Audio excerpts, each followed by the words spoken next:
Hello, this is John Ricciuti, and today on Meet the Author, we have a very special guest.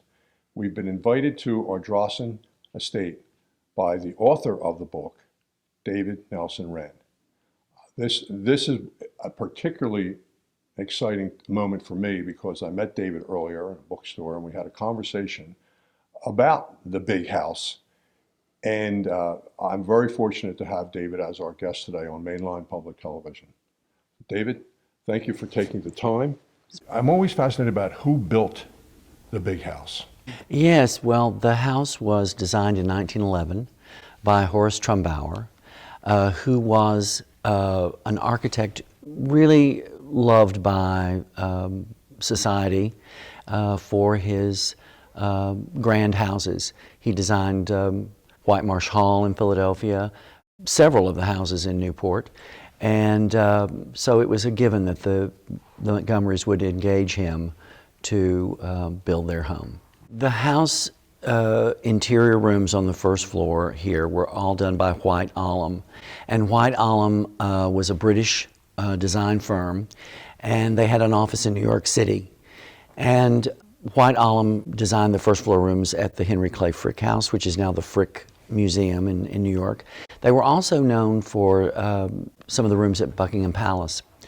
However, the Montgomerys wanted everything with a quality unsurpassed, but as plain and simple as could be. They did not want anything gilded or grandiose in any way. They wanted a typical English country home in the Philadelphia suburbs. The same people who built the Capitol building in Harrisburg worked on this house. Some of the furniture is our family heirlooms, but a lot of this furniture came through White Alum. The sofa in which you're sitting on was made by White Alum and shipped here, just the frame, and then covered once it passed through customs. Colonel Montgomery had a great lineage, but he was not from tremendous wealth. He was a very intellectual man, and very good with money.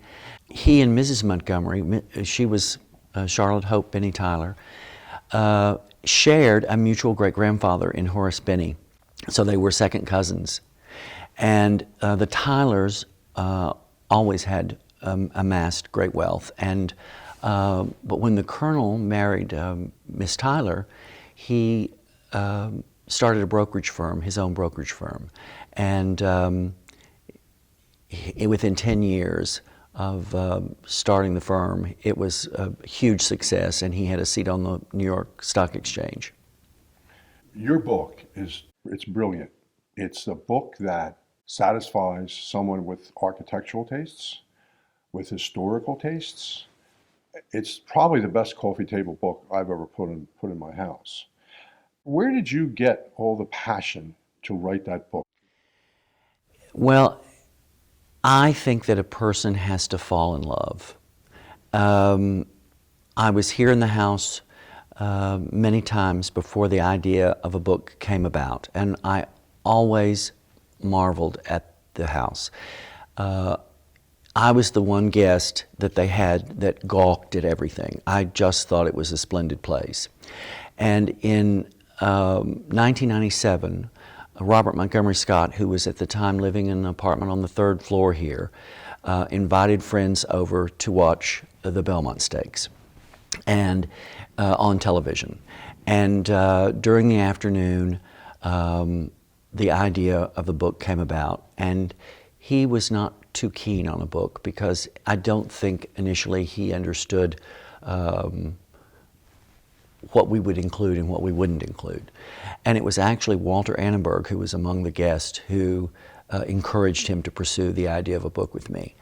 And when we started it, it was strictly a decorative arts book and an architecture book. We were only discussing how the house was made and built and decorated. And then after Bob's death, I was encouraged by members of the family to keep pursuing it. And that's when Bob's cousin Joan Mackey championed the project and said that she really wanted the book finished, but it also had to be about the family, because obviously a house is, it sounds very trite, but a house is a home only because of the people that live in it.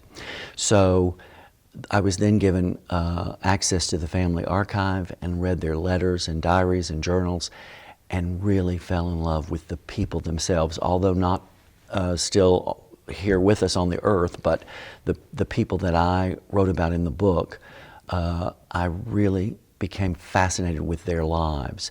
So it became a love affair, quite simply, you know?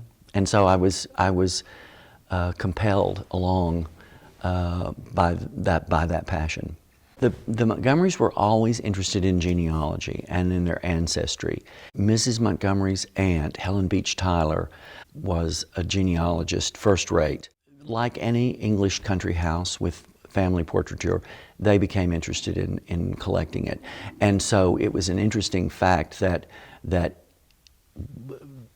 the inherited pieces were then mixed with pieces that they bought, and friends of theirs would, in a couple of cases, found paintings that were of their ancestors and made them gifts. It was an interesting dynamic in the family archive, because they saved literally every imaginable document, and they were great letter writers. So for example, in how we determined how the house was built, the Colonel kept every letter from Horace Trumbauer and every letter from White Alum, but he also kept a carbon of everything he sent back to them, and it was all filed in reverse chronological order, so it's almost as if you're reading emails.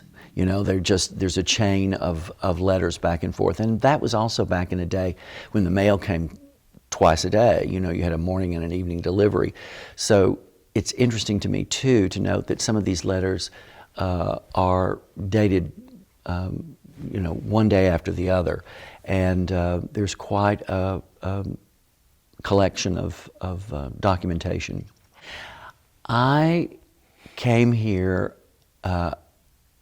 pretty much at first light and stayed until dusk in a former linen room on the third floor and read all of it. It took several years because all of the correspondence from their business dealings with Andrew Carnegie, right down to letters back and forth between the Scotts and Katharine Hepburn regarding the Philadelphia story, all of that is retained by the family. The Philadelphia story is, of course, fiction, but Philip Barry was a friend of Edgar Scott's. They met.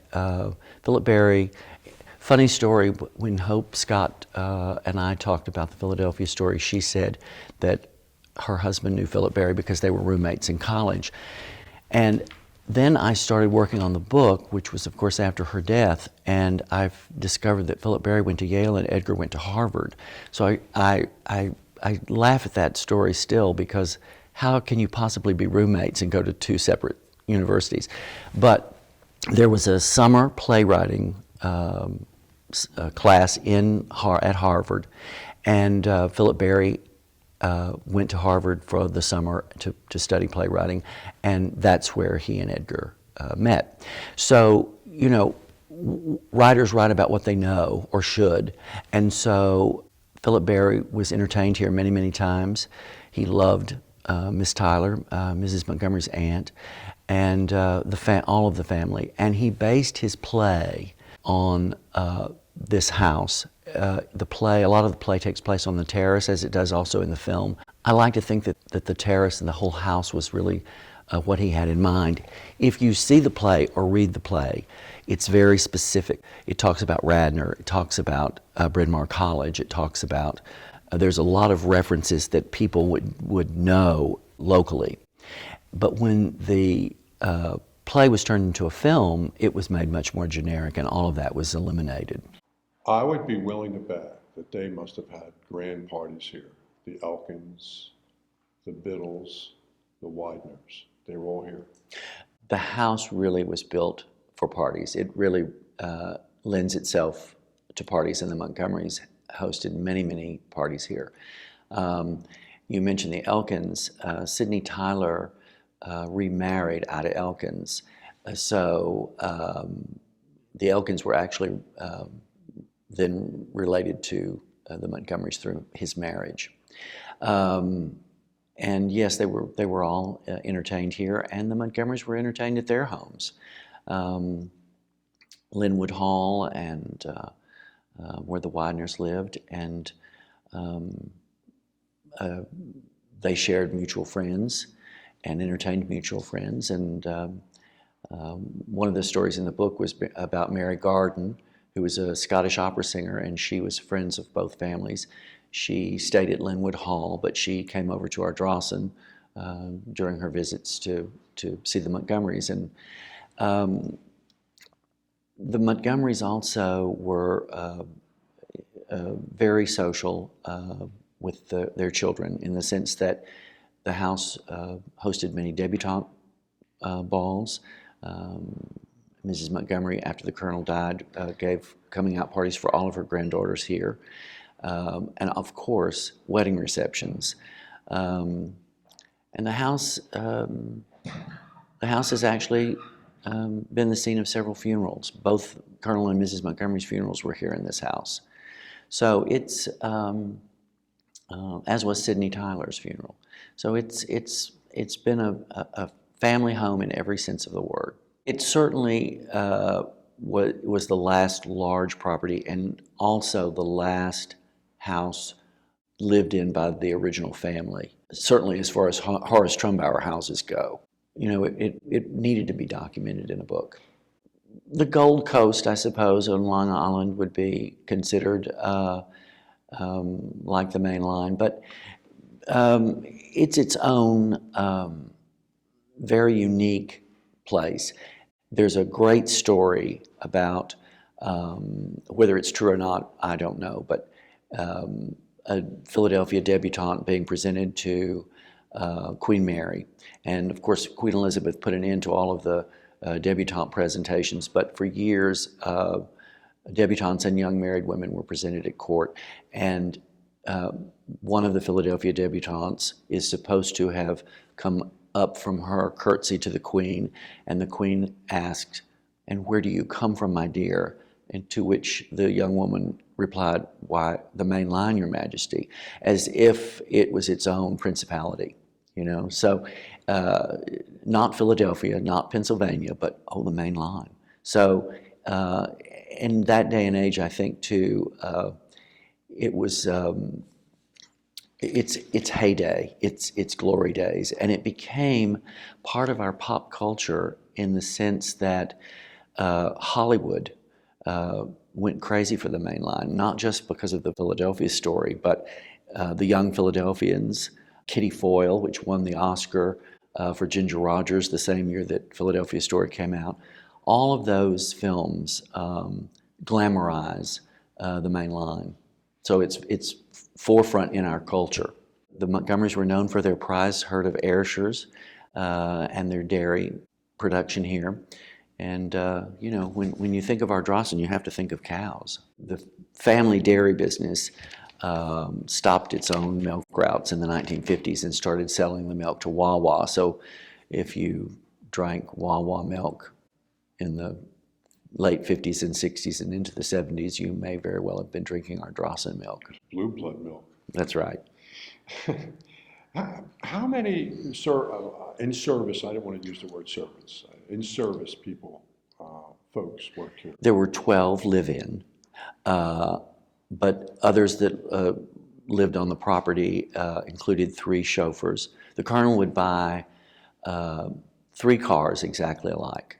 One for himself, one for Mrs. Montgomery, and one for Miss Tyler. And they did not share chauffeurs. They had 3 chauffeurs, each for their own and automobile. And then, of course, the Colonel had a valet, and both Mrs. Montgomery and Miss Tyler had ladies' maids. So they lived here in the house. and there was, of course, a full-time butler. The Montgomerys were one of the last of the mainline families, actually one of the last Philadelphia families to keep a butler. Although in the waning years of butlers, they shared the one butler with several of the houses on the estate. During the First World War, many of the houses, estates in England and Scotland were used for rest and recuperation. I know the United States got into World War I in 1917, and the war was ended in 1918. Was this facility ever used in any capacity in World War I? It was not used like that in World War I. However, and the colonel did serve in an administrative position during World War I in Washington, and they rented a house there, and were back and forth. But I must say that World War II certainly made big changes here at Ardrossan. They were afraid of German bombers here in Philadelphia, so the house was outfitted with blackout curtains, and also the basement here was, and the wine cellars were designated as a fallout shelter. Edgar Scott was the air raid warden for Radner Township, and so World War II, certainly, they closed Murray House, which is another one of the houses on the property, and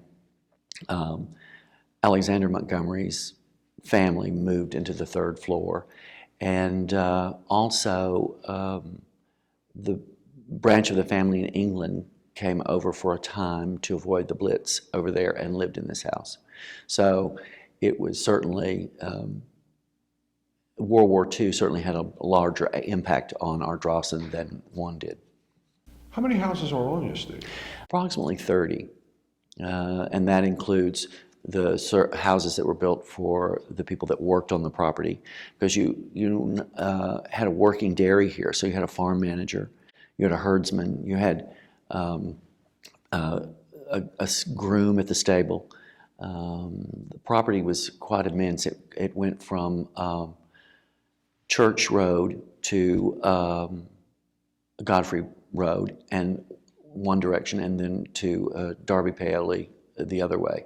So it encompassed 750 some odd acres at its height. Well, it's really actually in the heart of Ithan, and oddly, because you don't drive through Ithan now and you don't realize, but it's the center of Radner Township, and at one time was quite a metropolis of sorts. Of course, it's not right on the railroad, so it lost a little bit of its zip. But at one time, the family had an Ithan post office address, so it was Ardrossan, Ithan, Pennsylvania. But and now it's certainly considered Villanova.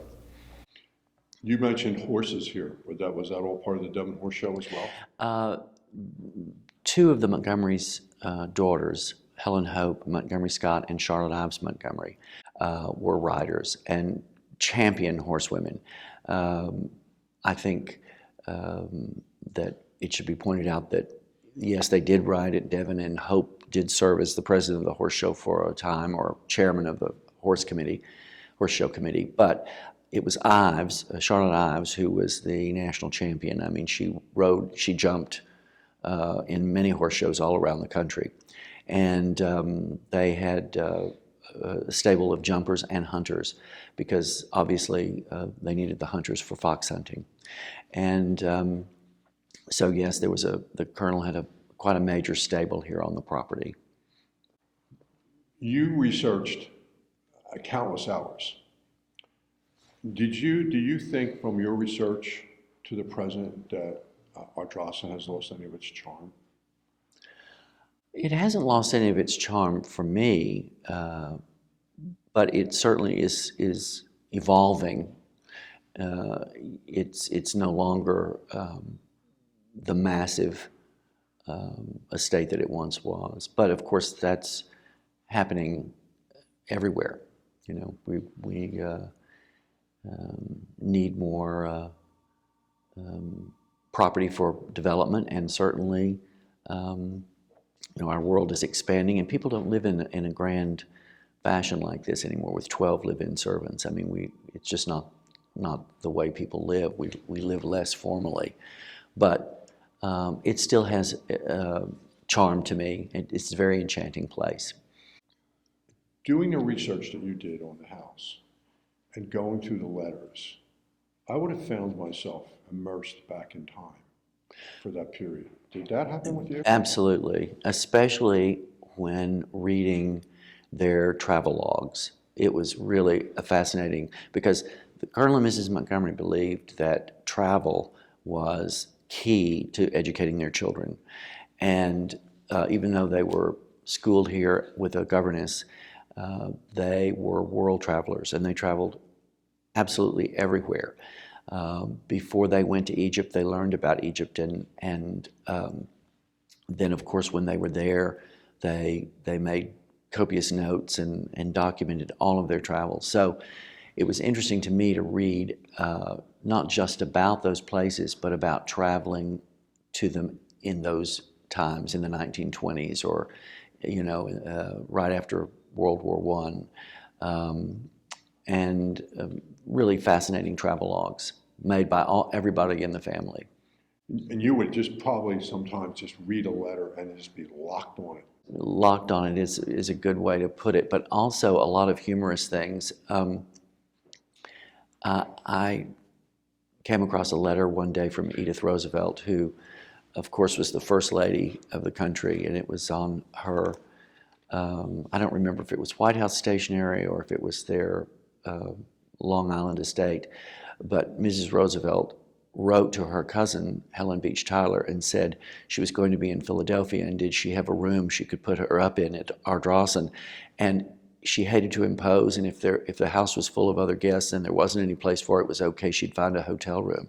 And I just thought it amusing because it was coming from the first lady, a former first lady of the nation, that if you could please find a room to put me up in at Ardrossan, I would appreciate it.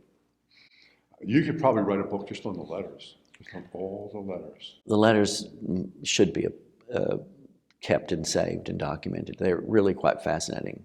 Do you have the energy to do another book? Because this must have taken a countless amount of energy. I'm thinking about other projects now. Mm-hmm. How is it that Ardrossan has been able to last so long? That's actually really simple to answer. Colonel and Mrs. Montgomery were very shrewd about preserving their family home, and they put it in trust. And the trust was to be not dissolve until 21 years after the death of the last child.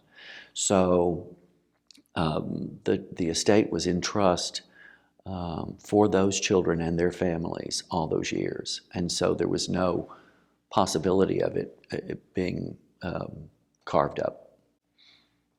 You mentioned there were collectors, and one of the things that would probably interest me would be their wine cellar or their collection. Did they have a vast wine cellar? Two. They built one initially, and then the colonel decided that it was not big enough, and also it was not, the shelves didn't suit him. So instead of tearing it all out and starting over, he just added another one. And of course, Prohibition was something that they really worked around because the colonel would also owned some rental properties here. And before he would rent to you, you had to tell him if you were wet or dry, meaning wet, I am not in favor of Prohibition. Dry, I'm for Prohibition. And he would not rent to anyone who was dry.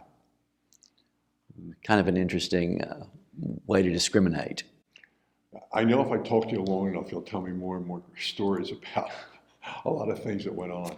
Yeah, and it also was the very first bangsfree herd in Pennsylvania, and maybe in the United States. The colonel was very, very much into experimentation of how to produce the most healthy milk and have the healthiest herd. If a cow ever wandered off from Ardrossan, it could not come back. It was not allowed back on the property. So he kept his cows as disease-free as was humanly possible, and became rated as the first dairy in Pennsylvania to be bangs-free. What would you like your readers to experience that read your book? There are a lot of glorious things that happened here, but also it's a family that went through war and went through the Great Depression. The Colonel didn't make any money during the Depression. He said that he would feel guilty if he did. But he also didn't fire anyone because he knew that even though he was losing money, that the people that he let go could not get another job. So, being that it was in the Depression. So, I really hope that people will see the family as a family of survivors, and certainly take away joy from the book, and hopefully maybe learn a little something, you know. Would you like to give credit to some of the people who helped you edit it? Because it's so well done, the book. I can't say enough about it. You know, it is definitely a team effort. A book like this does not come easily. From the day the contract was signed with the publisher, which is Bauer and Dean, they really took control of my schedule for 2 full years. It was very hands-on. They made 4 or 5 trips to Ardrossan, one to my home in upstate New York for a week or so of very heavy editing. The manuscript was a little over 100,000 words, and they wanted only 40,000, and we ultimately agreed on 60,000. So in a book like this, there's a line editor. Somebody reads it just for punctuation. Phil Graham at the Radner Historical Society was absolutely marvelous. He answered daily emails from me. And of course, Tom Crane, who did the initial color photography, and then Steve Gunther, who did principal photography later. He's responsible for the cover shot. Tom did some remarkable things. There's a ha-ha wall on the estate. It's out the south lawn, and you cannot see it from the house, but the wall, ha-ha, keeps the cows from coming up onto the property. And it was an impossibility to photograph, and somehow Tom Crane was able to do it brilliantly. So there was a lot of back and forth, and I'm just very, very grateful that we had the team that we had. I was lucky that I didn't hear a lot of no. You know, everybody loved the place so much that they wanted to help in any way they could. So it's been a great ride. Where's your book available? It's at all Barnes and Noble stores, and it's in Philadelphia. On the main line, you can get it at Main Point, Valley Forge Flowers. It's available at Head House Books in Center City. It's really available at any bookstore. You can go in and request it. We're really thrilled that 255 copies have actually sold in London. So I was actually made aware that Prince Charles has a copy. So I'm really thrilled about that. Well, it's certainly an honor to talk to you. What was the most shocking thing that you uncovered when you were going through doing your research? On the household inventory was listed a Gainsborough painting, and nobody alive remembered the Gainsborough painting. So for a while we thought we had there was a missing Gainsborough, right? But we were able to locate it, and it's at the Mellon Museum at Yale. It had been sold, unbeknownst to this current generation, some years back to Paul Mellon. So I think that was kind of an interesting thing to figure out where the missing art went. Well, it was certainly a pleasure. I really enjoyed this time together. It was wonderful interview. My pleasure too. Thank you so much.